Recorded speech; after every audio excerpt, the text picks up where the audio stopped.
ഇന്ത്യയുടെ കോൺസെൻട്രേഷൻ ക്യാമ്പായിരുന്ന കാലം. ഇന്ത്യൻ ജനാധിപത്യത്തിന്റെ നിലനിൽപ്പ് ഭരിക്കുന്നവർക്ക് വെല്ലുവിളി നേരിടുന്നത് വരെ മാത്രമെന്ന് രാജ്യം പഠിച്ച കാലം. രാത്രി ഇരുട്ടി വെളുക്കുമ്പോൾ ഒരൊറ്റ ഓർഡിനൻസിൽ ഇല്ലാതാവുന്നതേയുള്ളൂ നമ്മൾ അനുഭവിക്കുന്ന സ്വാതന്ത്ര്യമെന്ന് അനുഭവിച്ചറിഞ്ഞ കാലം. ഇന്ത്യ എന്ന രാജ്യവും ഇന്ത്യ എന്ന ആശയവും ഇന്ദിര എന്ന സ്വേച്ഛാധിപതി റദ്ദാക്കിക്കളഞ്ഞ കാലം. പൗരാവകാശങ്ങൾ ഇന്ദിരയുടെ അടുക്കളയിലെ അടുപ്പിലെരിഞ്ഞ കാലം. മാധ്യമ സ്വാതന്ത്ര്യം പ്രധാനമന്ത്രിയുടെ ഓഫീസിലെ ഫ്രീസറിൽ മരവിച്ചു കിടന്ന കാലം. പത്രസ്ഥാപനങ്ങളുടെ ഓഫീസുകളിൽ ഇന്ദിരയുടെ അടിമകൾ കത്രികയുമായി കാത്തിരുന്ന കാലം. ക്യാമ്പസുകളിൽ ഇന്ദിരയുടെ അനുയായികൾ അഴിഞ്ഞാടിയ കാലം. മനുഷ്യാന്തസ് ഇന്ദിരയുടെ ഇളയപുത്രൻ സഞ്ജയ് ഗാന്ധിയും സുഹൃത്തുക്കളും ചേർന്ന് ചവിട്ടി അരച്ച കാലം. ഇടിച്ചു നിരത്തപ്പെട്ട ചേരികളിൽ നിന്ന് മനുഷ്യർ പ്രാണനും കയ്യിലെടുത്തോടിയ കാലം. അല്ലാത്തവരെ ഇന്ദിരാ ഭക്തരും പോലീസും പട്ടാളവും അറപ്പില്ലാതെ വെടിവെച്ചു കൊന്ന കാലം. ഈശ്വരവാര്യർമാർ മക്കളെ തിരഞ്ഞ് തെരുവായ തെരുവൊക്കെ അലഞ്ഞു നടന്ന കാലം.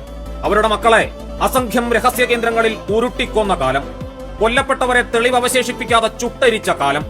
അടിമത്തത്തെ എത്ര മനോഹരമായ അച്ചടക്കമെന്ന് സ്തുതിപാഠകർ പുകഴ്ത്തിപ്പാടിയ കാലം. എതിർത്തവരൊക്കെ രാജ്യദ്രോഹികളായ കാലം. ആ കാലത്തെയും ഇന്ത്യ അതിജീവിച്ചുവെന്ന് ഓർമ്മിക്കാനുള്ളതാണ് ഈ കാലം.